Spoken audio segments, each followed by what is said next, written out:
Asian ഡിലൈറ്റിൽ നിന്ന് Kerala biryani order ചെയ്തിട്ടുണ്ടേ.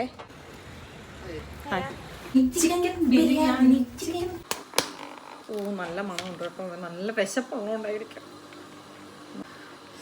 ചൂടാ, നല്ല ചൂടാ. റൈത്ത കിട്ടിയിട്ടുണ്ട്, പപ്പടവും കിട്ടിയിട്ടുണ്ട്. പിന്നെ ഇവരുടെ ഏതാണ്ടൊരു സാധനം, ഉള്ളി എന്തോ ഒരു സാധനം, നമുക്കത് നോക്കേണ്ട കാര്യമില്ല. നമുക്ക് ഫുഡിലേക്ക് കിടക്കാം. കണ്ടാ മുട്ട, കണ്ടാ മുട്ട. ഇവിടെ അങ്ങനെ എല്ലാം നമുക്ക് ചിക്കൻ ബിരിയാണിയുടെ കൂടെ നമുക്ക് മുട്ട കിട്ടാറില്ല.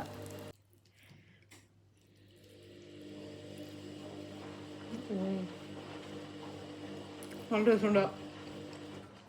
തമാശ പറയല്ലോ കേട്ടോ, കാര്യമായിട്ട് പറയാം. രാവിലെ ബ്രെഡും കൊളസ്ട്രോയും മാത്രമേ കഴിച്ചുള്ളൂ. സമയം ഇവിടെ 10:07.